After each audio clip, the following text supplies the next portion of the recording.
Bonjour à tous. La vigilance rouge canicule enclenchée pour la première fois dans toute la Bourgogne-Franche-Comté, notamment dans le Jura. 37 degrés attendus cet après-midi à Dampierre et à Dole. Des fortes chaleurs qui obligent évidemment une adaptation.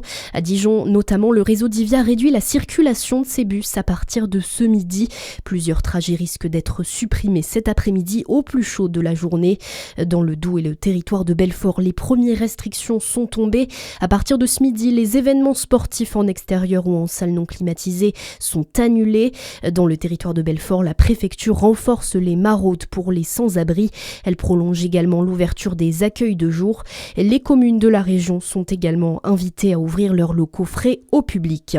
La Côte d'Or, elle paie les frais de la canicule. 36 feux de forêt et de végétation ont été recensés dans le département depuis le début de l'épisode de très forte chaleur. Hier, pas moins de 7 sinistres simultanés ont mobilisé 180 sapeurs-pompiers. Face à la sécheresse, la préfecture vient de placer 2 massifs du département en risque très sévère d'incendie. En France, plus globalement, les 3/4 du pays sont en vigilance rouge canicule à compter de midi. 72 départements concernés, c'est 14 de plus que la veille. Seul le quart sud est quelque peu épargné. Le bilan humain, lui, s'alourdit. 3 décès constatés à domicile hier dans le Pas-de-Calais sont susceptibles d'être liés à la canicule. La ministre de la Santé, Stéphanie Rist, a appelé hier sur France 2 les personnes isolées à se manifester auprès de la mairie. Les parents de Liana, toujours dans le flou et l'incompréhension. Le rapport d'autopsie ne permet pas d'établir avec certitude la cause du décès de la jeune fille de 11 ans. Elle a été retrouvée morte au début du mois dans le Gers. Communication hier soir du parquet d'Agen dans cette affaire. De nouvelles analyses vont donc devoir être menées, Baptiste Berthelin, afin d'apporter des réponses aux proches de la collégienne. Oui, car pour le moment, le mystère reste entier. Un peu moins d'un mois après la découverte du corps, on ne sait toujours pas précisément comment elle a été tuée.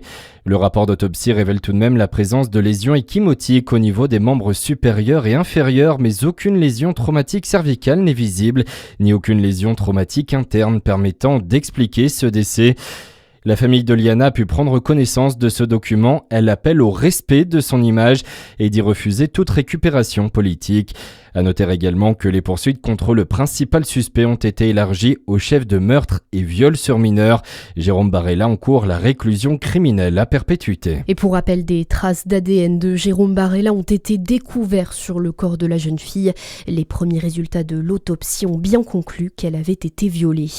Et puis le football pour terminer. Après la Suisse et le Canada, hier soir de nouveau qualifiés cette nuit pour les 16e de finale de la Coupe du Monde. Il s'agit de l'Afrique du Sud, du Brésil et du Maroc. Votre météo à suivre sur Fréquence Plus.